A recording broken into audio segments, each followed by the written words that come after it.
लिहाजा आप लोगों को एक मुद्दा उठाना चाहिए जिसकी शुरुआत कर दी है। कोर्ट कचहरी में मामला चल रहा है, लेकिन कोर्ट कचहरी में मामले की महत्वता सिर्फ इतनी होती है कि कोर्ट में जब डेट आती है तो सरकार के द्वारा उस पर प्रतिक्रिया दी जाती है और देश का मीडिया उसको जब लिखता है तो हम तमाम सब लोगों में यह चेतना पैदा होती है कि क्या कोई ऐसा मुद्दा भी जो है वो सुप्रीम कोर्ट में उसकी सुनवाई चल रही है। तो वो बार बार जो डेट आती है वो आपको जगाती है, वो एक बार फिर आपको सोचने पे मजबूर करती है कि इस मुद्दे पे सुनवाई चल रही है। अगर आप सोना चाहते हैं तो वो कोर्ट की डेट बार बार आपको सोने नहीं देती। इसका सिर्फ मैं इतना ही महत्व मानता हूं कोर्ट की लड़ाई को, लेकिन कोर्ट से लड़ाई से ज्यादा महत्वपूर्ण समाज के अंदर जो लड़ाई लड़ी जाती है वो बड़ी होती है और हमको भी इस बात के लिए प्रेरित करती है कि आज कोर्ट में अगर इस पे सुनवाई हो रही है तो ये मामला क्या है। इस मामले के माध्यम से हम लोगों को तक अपनी बात कहने में कामयाब होते हैं, आप तक उस बात को समझाने में कामयाब होते हैं। क्या ये विषय है इसको भी आपको समझाने में कामयाब होते हैं। तो मैं समझता हूं कि कोर्ट की लड़ाई तो लीगल लड़ाई है, टेक्निकल लड़ाई है, वो लड़ी जाएगी, लेकिन आपको ऐसा ही जन आंदोलन खड़ा करना है। और ये दो मुद्दे हैं कि भारत का जो संविधान है, जिसे उर्दू में आईन कहते हैं और अंग्रेजी में कॉन्स्टिट्यूशन कहते हैं, भारत के संविधान में माइनॉरिटी की कोई डेफिनेशन बताई ही नहीं गई है, कोई डिफाइन ही नहीं किया है। कौन माइनॉरिटी है कौन माइनॉरिटी नहीं, इसका जिक्र नहीं है। लेकिन कमाल की बात देखिए कि आज तक कोई ना ये कानून बना कि देश में कौन अल्पसंख्यक है, यह कोई कानून ही नहीं बना, ना इसकी कोई परिभाषा तय की गई।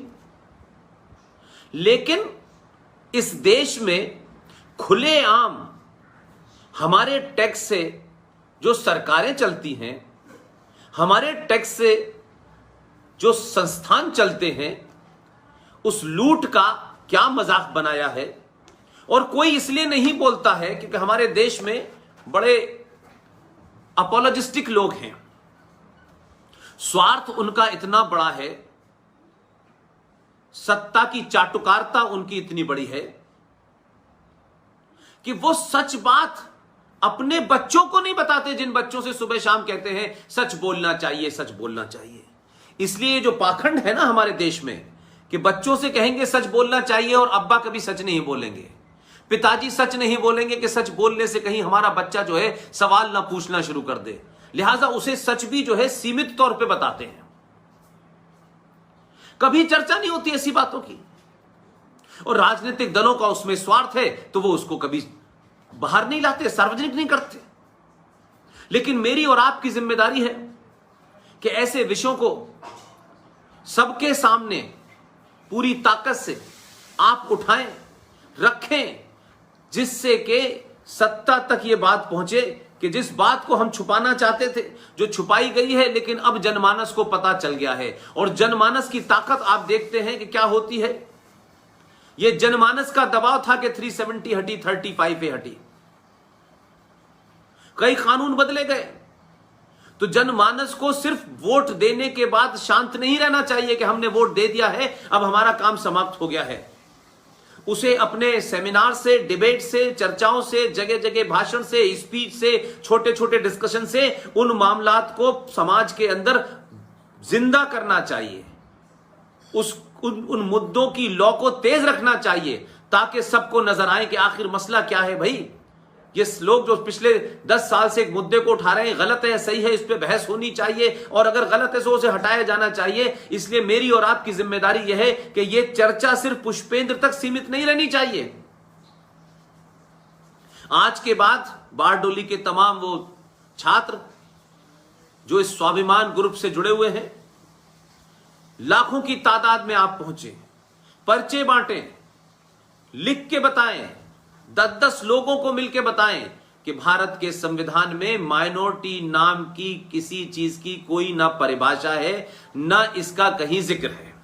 लेकिन कमाल की बात देखिए, भारत में एक अल्पसंख्यक आयोग है। इस अल्पसंख्यक आयोग का करोड़ों का बजट है, करोड़ों का बजट है। इसे न भारत के संविधान से, न भारत की संसद से कोई ताकत नहीं है। एक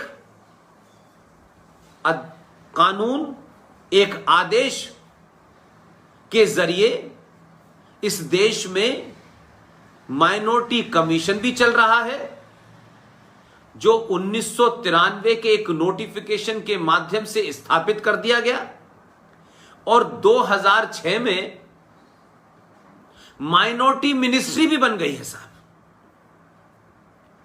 ये दोनों कानूनन तौर पे इल्लीगल हैं, गैर संवैधानिक हैं, और ये बहुराष्ट्रवादी ऐसा समाज जहां कई सारी जातियां रहती हों, कई सारे मजहब और एक ही धर्म के लोग रहते हों, ये उस मूल भावना के खिलाफ है। ये भारत के संविधान की जो मूल भावना है उसके खिलाफ है। और अगर थोड़ी देर के मान भी लिया जाए कि 1976 में जिस मक्कारी को, जिस फरेब को कुछ सत्ताधारियों ने रात के अंधेरे में भारत के तमाम विपक्षी दलों को जेल में डालने के बाद रात में संसद के अंदर एक बिना किसी चर्चा के, बिना किसी बातचीत के आपने भारत के प्रियम्बल यानी जो भारत के संविधान का जो मूल है, जिसमें कोई बदलाव नहीं हो सकता है, उसमें आपने बदलाव करके रिपब्लिक भारत के अंदर सेकुलर भारत और सोशलिस्ट भारत को शब्द को जोड़ दिया। उस पर चर्चा एक अलग से हो सकती है, मैं कई बार अपनी भाषण में कह चुका हूं, लेकिन उसका रेफरेंस मैं आज आपके सामने इसलिए रखना चाहता हूं कि सेकुलर भारत 1976 में बना भारत के संविधान के अंदर 42वें संशोधन के तहत आपने यह कर दिया।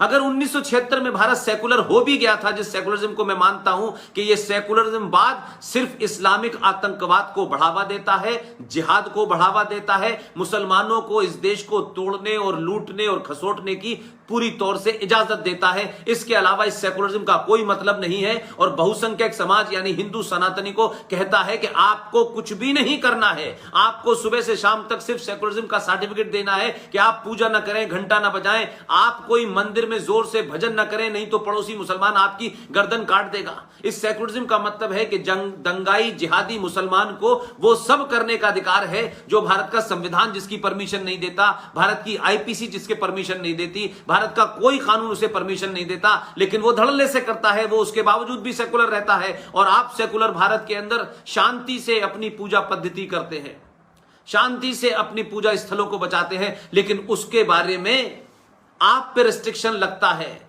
वो सड़क पे नमाज पढ़ेंगे, पूरी दुनिया को रोक देंगे, तो वो उनका हक है क्योंकि वो मुसलमान हैं।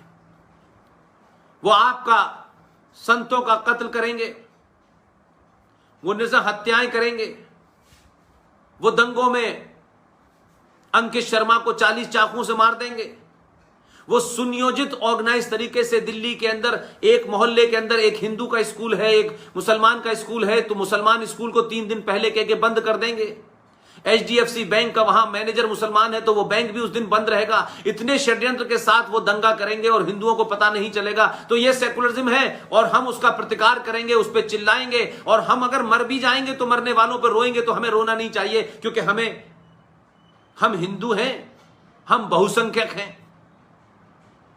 तो थोड़ी देर के लिए मान भी लेते हैं कि तथाकथित फ्रॉड सेकुलरिज्म भारत के संविधान में आया था। तो जब भारत सेकुलर 1976 में हो गया था, तो फिर 1993 में सेकुलर संविधान और सेकुलर भारत के अंदर माइनॉरिटी मिनिस्ट्री क्यों बनी जब सब बराबर हैं? फिर यह माइनॉरिटी कमीशन क्यों बना जब सब बराबर हैं? जब भारत का संविधान किसी को इस बात पे कोई फर्क नहीं करता कि आपका मजहब क्या है, आपका पूजा पद्धति क्या है, इससे कोई फर्क नहीं पड़ता। तो RTI के द्वारा पता चला कि सरकार के पास 1993 और 1993 से लेकर आज तक कोई ऐसा डॉक्यूमेंट नहीं है जिसमें यह परिभाषित किया गया हो कि यह माइनॉरिटी है। वो गिनती से पता नहीं चल पा रहा है, वो मजहब से पता नहीं चल पा रहा है, और उसी के तहत उन्होंने यह भी कहा कि यह जो आदेश जारी हुआ था यह किस बुनियाद पे हुआ था यह भी पता नहीं है। हमारे एक साथी हैं अश्वनी उपाध्याय साहब, बहुत जुझारू हैं, उन्होंने सुप्रीम कोर्ट में यह केस डाला है और सुप्रीम कोर्ट में इसकी सुनवाई चल रही है। मजे की बात क्या है, मजे की बात यह है कि इस 1993 में जो माइनॉरिटी कमीशन बना, उस माइनॉरिटी कमीशन में 50 मजहब के मानने वाले ऐसे हैं 5 लोग, उसमें से एक मजहब की गिनती 30 करोड़ के आसपास है, तब भी वो माइनॉरिटी है। उसमें 2.5% सिख भी माइनॉरिटी में है और 50,000 पारसी भी माइनॉरिटी में है। लेकिन राजनीतिक परिभाषा क्या है? हम 70 सालों में इस माइनॉरिटी की आड़ में 1947 में जो लोग 3-3.5 करोड़ थे, वो अब 33 करोड़ और 30 करोड़ के आसपास आ गए हैं। वो भारत के संविधान को नहीं मानेंगे कि संविधान से ऊपर उनकी किताब होती है। और जो 50% पारसी है, 55 हजार है, सॉरी, वो कभी माइनॉरिटी कमीशन का चेयरमैन नहीं बनता। जब तो माइनॉरिटी कमीशन का चेयरमैन मुसलमान ही बनता है, क्योंकि बेचारे वही सबसे कमजोर हैं इस माइनॉरिटी के अंदर भी। हजारों करोड़ों का वहां पे वजीफा मिलता है, हजारों करोड़ों स्कॉलरशिप मिल रही हैं, माइनॉरिटी के नाम पे सरकार का खजाना खुला हुआ है।